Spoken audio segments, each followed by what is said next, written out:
നമസ്കാരം. തൃശൂർ വെടിക്കെട്ട് അപകടത്തിൽ മരണസംഖ്യ ഉയരുകയാണ്. തീർച്ചയായിട്ടും ഹൃദയഭേദകമായ ഒരു ദുരന്ത ഭൂമിയായി തൃശൂർ മാറിയിരിക്കുന്നു എന്ന ദുഃഖവാർത്തയാണ് ഏതാണ്ട് 3:30-4 മണിയോടുകൂടി നമ്മെ തേടിയെത്തിയത്. അവിടെ സജ്ജീകരണങ്ങൾ, അതായത് വെടിക്കെട്ടിനുള്ള എല്ലാ സജ്ജീകരണങ്ങളും, സാമ്പിൾ വെടിക്കെട്ടിനുള്ള എല്ലാ സജ്ജീകരണങ്ങളും തിരുവമ്പാടി സംഘം ഒരുക്കുന്നതിന് ഇടയിലാണ് ഈ ഒരു വലിയ സ്ഫോടനമുണ്ടായത്. തുടർ സ്ഫോടനങ്ങൾ ഉണ്ടായി. ഇപ്പോഴും തുടർ സ്ഫോടനങ്ങൾ തുടരുകയാണ് എന്നുള്ള ചില റിപ്പോർട്ടുകൾ പുറത്തു വരുന്നുണ്ട്. എന്നാലും വെള്ളം ഒഴിച്ച് അതിനെയൊക്കെ തന്നെ നിർവീര്യമാക്കുന്ന രീതിയിലുള്ള ഒരു പരിശ്രമമാണ് ഫയർഫോഴ്സ് സംഘം ഇപ്പോൾ സ്ഥലത്തെത്തിയത്. കൂടുതൽ യൂണിറ്റ് ഫയർഫോഴ്സ് സംഘങ്ങൾ സ്ഥലത്തേക്ക് എത്തും എന്ന റിപ്പോർട്ടും ഉണ്ട്. ഇതിനിടയ്ക്ക് നമുക്ക് പരിശോധിക്കേണ്ട ഒരു വിഷയം കൂടിയുണ്ട്. കരിയും കരിമരുന്നും നമുക്ക് വേണോ? ഈ ഒരു ചോദ്യം തീർച്ചയായിട്ടും കേരളത്തിൻ്റെ പൊതുസമൂഹം ചോദിച്ചേ മതിയാകും. വിശ്വാസികൾ പല രീതിയിൽ പ്രതികരിച്ചേക്കാം. ആനപ്രേമികളും അതുപോലെ തന്നെ ആന എഴുന്നള്ളിപ്പ് കാണാൻ ആഗ്രഹമുള്ളവരും ഒക്കെ തന്നെ, വെടിക്കെട്ട് കാണാൻ ആഗ്രഹമുള്ളവരൊക്കെ തന്നെ പ്രതികരിച്ചേക്കാം പല രീതിയിൽ. പക്ഷേ കരി എന്നാൽ ആന എന്നാണ്, കരിമരുന്ന് എന്നാൽ ഈ വെടിക്കെട്ട് നടത്തുന്ന കരിമരുന്ന്. ഇത് ഏറ്റവും അപകടകരമായ രണ്ട് കാര്യങ്ങളല്ലേ എന്ന ചോദ്യമാണ് ഇപ്പോൾ കേരളത്തിൻ്റെ പൊതുസമൂഹം ഉന്നയിക്കുന്നത്. ഇതിനകത്ത് മതവും മതാചാരങ്ങളും ജാതീയമായ സാമുദായികമായ വ്യത്യസ്ത അഭിപ്രായങ്ങളും ഒക്കെ തന്നെ കടന്നു വരാനുള്ള സാധ്യതയുണ്ട്. എങ്കിലും സുരക്ഷയും ഒക്കെ മുൻനിർത്തി ഒരു ജനകീയ മാധ്യമം എന്നുള്ള നിലയ്ക്ക് നമുക്കിത് ചോദിക്കാതെ തരമില്ല എന്നായിരിക്കുന്നു. ആനയിടഞ്ഞും അതുപോലെ തന്നെ ആനയോടൊക്കെ തന്നെ പെരുമാറുന്നത് വളരെ ക്രൂരമായിട്ടാണ്. ഈ ചങ്ങലക്കിട്ട് ചുട്ടുപഴുത്ത ഭൂമിയിൽ ആനയെ നടത്തിക്കൊണ്ടുപോകുന്നു.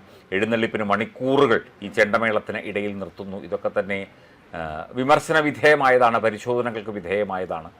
ആന കാട്ടുജീവിയാണ്, കാട്ടാനയാണ്. ശരിക്കും അതിനെ നാട്ടിൽ കൊണ്ടുവന്ന് മെരുക്കിയാണ് ഇത്തരം ഉത്സവങ്ങൾക്കൊക്കെ തന്നെ ആനകളെ കൊണ്ടുവന്ന് എഴുന്നള്ളിക്കുന്നത്, അല്ലെങ്കിൽ തിടമ്പ് എഴുന്നള്ളിക്കുന്നത്. അത് ആനയ്ക്ക് കുറച്ച് കഴിയുമ്പോൾ സ്വാഭാവികമായും ഒരു ജീവിയാണ്, ജീവനുള്ള ഒരു വസ്തുവാണ്. തീർച്ചയായിട്ടും പ്രതികരിക്കും, പല രീതിയിൽ പ്രതികരിച്ചേക്കാം. പാപ്പാന്മാരെ, ജനങ്ങളെയൊക്കെ തന്നെ ആക്രമിച്ചേക്കാം. അതൊരു സാധ്യതയാണ്. അതുപോലെ തന്നെയാണ് ഈ കരിമരുന്നും. എത്ര സുരക്ഷാ ക്രമീകരണങ്ങൾ എടുത്താലും ടൺ കണക്കിന്, ക്വിൻ്റൽ കണക്കിന് കരിമരുന്നൊക്കെ തന്നെ കൈകാര്യം ചെയ്യുമ്പോൾ അപകടം സംഭവിച്ചേക്കാം. അത്തരത്തിൽ ഒരു അപകടമാണ് തൃശ്ശൂരിൽ ഇന്ന് സംഭവിച്ചത് എന്നതാണ് യാഥാർത്ഥ്യം. അപ്പം ഇതൊക്കെ വേണോ? ഇതൊക്കെ ജനങ്ങൾക്ക് സുരക്ഷയ്ക്ക് ഭീഷണിയല്ലേ? പൊതുസമൂഹത്തിന് ഇതൊക്കെ അത്ര ആശാസ്യമായ കാര്യങ്ങളാണോ എന്നുള്ള കാര്യം അതിപ്പോൾ ക്ഷേത്ര സമിതികളായാലും ഉത്സവ കമ്മിറ്റികളായാലും ജനങ്ങളായാലും അമ്പല വിശ്വാസികളായാലും ഒക്കെ തന്നെ ചേർന്നെടുക്കേണ്ട ഒരു തീരുമാനമാണ്.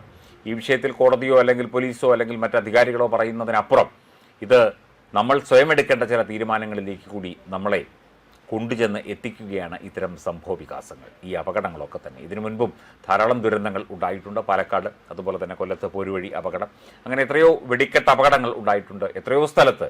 ഓരോ ദിവസവും ഈ ചൂടുകാലത്തൊക്കെ തന്നെ ആന ഇടയുന്നതിൻ്റെ വാർത്തകൾ ഒരു ദിവസം 3-4 എണ്ണം നമ്മൾ കാണാറുണ്ട്. ആൾക്കാർക്ക് പരിക്ക് പറ്റുന്നതും ആൾക്കാർ മരണപ്പെടുന്നതും ഒക്കെ തന്നെ നമ്മൾ കാണാറുണ്ട്. അപ്പം കരിയും കരിമരുന്നും അത്യാവശ്യമായൊരു കാര്യമാണോ ഉത്സവത്തിന്? അത് ഉത്സവത്തിൻ്റെ ശോഭ ഉയർത്തുന്നതിനൊപ്പം അല്ലെങ്കിൽ ശോഭ വരുത്തുന്നതിനൊപ്പം ശോഭ കെടുത്താനും ഉപകരിക്കില്ലേ? ഇത് റിസ്ക് അല്ലേ? ഇത്തരത്തിൽ ഒരു സംഭവങ്ങൾ ഈ ഉത്സവാഘോഷങ്ങൾക്കിടയിൽ ഉൾപ്പെടുത്തുന്നതിനെ തീർച്ചയായിട്ടും ഒന്ന് പുനഃപരിശോധിക്കേണ്ടതുണ്ട്. അതേക്കുറിച്ച് കൂടുതൽ ചിന്തിക്കേണ്ടതുണ്ട് എന്നുള്ള ഒരു നിഗമനത്തിലേക്ക് അല്ലെങ്കിൽ ഒരു ആലോചനയിലേക്ക് നമ്മൾ എത്തിച്ചേരണം എന്ന് തന്നെയാണ് നമുക്ക് പറയാനുള്ളത്. കരിയും കരിമരുന്നും നമുക്ക് വേണം. തീർച്ചയായിട്ടും പ്രേക്ഷകർക്കും പ്രതികരിക്കാം. ഈ ഒരു വാർത്തയ്ക്ക് താഴെ കമൻറ്റുകളായി നിങ്ങളുടെ അഭിപ്രായങ്ങൾ തീർച്ചയായിട്ടും രേഖപ്പെടുത്താം. ഇത് വിശ്വാസത്തിൻ്റെയോ അല്ലെങ്കിൽ ആചാരങ്ങളുടെയോ ആചാരാനുഷ്ഠാനങ്ങളുടെയോ അല്ലെങ്കിൽ ഉത്സവത്തിൻ്റെ നിറങ്ങളുടെയോ ഒന്നും പ്രശ്നമല്ല. ഇത് നിരവധി ആളുകളുടെ ജീവൻ്റെ കൂടി പ്രശ്നമാണ് എന്നുള്ള കാര്യം കേരളത്തിലെ ജനങ്ങൾക്ക് മനസ്സിലാകും എന്ന് തന്നെയാണ് ഞങ്ങളും കരുതുന്നത്.